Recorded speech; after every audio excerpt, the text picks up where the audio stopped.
Hello दोस्तों, आप सभी का स्वागत है आपका अपना क्लास एसएस क्लास 2.0 में। तो दोस्तों आज हम लोग देखेंगे क्लास 10th साइंस का श्वसन जो कि चैप्टर 2 है जीव विज्ञान का। इससे रिलेटेड पार्ट 1 हो चुका है, आज इसका पार्ट 2 है।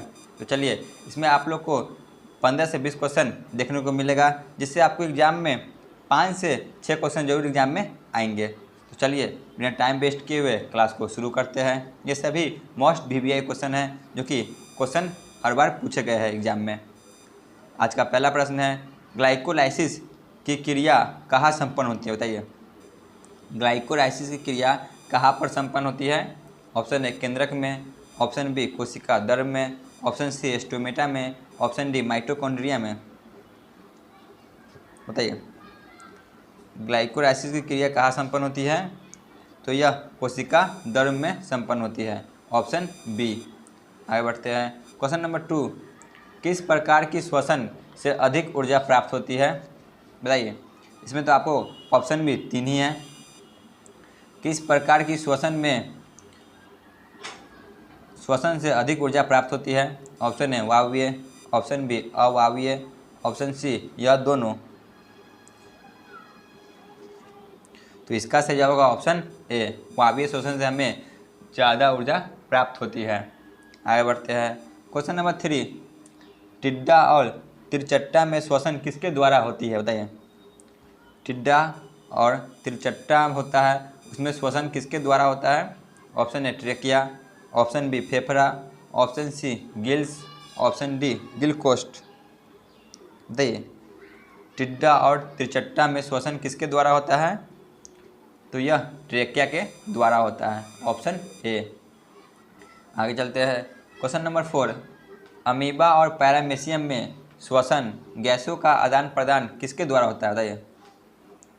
जो अमीबा और पैरामीशियम होता है उसमें श्वसन का गैसों का आदान प्रदान किसके द्वारा होता है? ऑप्शन ए कोशिका झिल्ली, option B gills, option C रक्त, ऑप्शन डी फेफड़ा। तो इसका सही जवाब होगा ऑप्शन ए, कोशिका झिल्ली के द्वारा होता है, ऑप्शन ए। आगे चलते हैं। क्वेश्चन नंबर 5, ग्लूकोज को पायरूवेट में बदलने का कार्य कोशिका के किस भाग में होता है? बताइए। जो ग्लूकोज होता है को पायरूवेट में बदलने की कार्य कोशिका के किस भाग में होता है? ऑप्शन ए केंद्रक, ऑप्शन बी कोशिका झिल्ली, ऑप्शन सी कोशिका द्रव, ऑप्शन डी रिक्तिका। बताइए क्या होगा? तो इसका सही जवाब होगा ऑप्शन सी, कोशिका द्रव। आगे बढ़ते हैं। क्वेश्चन नंबर 6 पे आते हैं। मनुष्य में कार्बन डाइऑक्साइड का उत्सर्जन कैसे होता है? बताइए। मनुष्य में जो कार्बन डाइऑक्साइड होता है उसका उत्सर्जन कैसे होता है? बताइए कैसे बाहर निकलता है? ऑप्शन ए त्वचा से, ऑप्शन बी फेफड़ा से, ऑप्शन सी यकृत से, ऑप्शन डी इनमें से कोई नहीं। तो मनुष्य में जो कार्बन डाइऑक्साइड होता है उसका उत्सर्जन फेफड़े के द्वारा होता है, ऑप्शन बी। आगे बढ़ते हैं। Question number 9, question number 7, glucose के एक अणु के किण्वन में कितनी ऊर्जा मुक्त होती है? बताइए। ग्लूकोज के एक अणु में किण्वन की कितनी ऊर्जा मुक्त होती है? Option A 10 kilo calorie, option B 15 kilo calorie, option C 20 kilo calorie, option D 25 kilo calorie. 25 kilo calorie, option D. आगे बढ़ते हैं। क्वेश्चन नंबर 8, किस जंतु में श्वसन फेफड़े द्वारा होता है? बताइए। किस जंतु में श्वसन फेफड़े के द्वारा होता है? ऑप्शन ए झींगा, ऑप्शन बी कछुआ, ऑप्शन सी यह दोनों, ऑप्शन डी इनमें से कोई नहीं। बताइए क्या होगा? किस जंतु में श्वसन फेफड़े के द्वारा होता है? तो इसका सही जवाब होगा ऑप्शन बी, कछुआ में। ठीक है ना, कछुआ में श्वसन फेफड़े के द्वारा होता है। क्वेश्चन नंबर 9, स्टोमेटा में खुलने और बंद होने की क्रिया को कौन नियंत्रित करता है? बताइए। जो स्टोमेटा होता है उसमें खुलने और बंद होने की क्रिया को कौन नियंत्रित करता है? ऑप्शन ए द्वार कोशिका, ऑप्शन बी सहचर कोशिका, ऑप्शन सी चलनी नलिकाएं, ऑप्शन डी मूल लोम। बताइए क्या होगा। स्टोमेटा में खुलने और बंद होने की क्रिया को द्वार कोशिका नियंत्रित करती है। ऑप्शन ए। आगे चलते हैं। क्वेश्चन नंबर 10, मानव की ट्रेकिया की लंबाई कितनी है। बताइए मानव में जो ट्रेकिया मौजूद है उसकी लंबाई कितनी है। Most VVI. Option A 11 centimetre, option B 18 centimetre, option C 35 centimetre, option D 25 centimetre. तो मानव में जो ट्रेकिया मौजूद है उसकी लंबाई 11 सेंटीमीटर है, ठीक है ना, 11 सेंटीमीटर। Option A.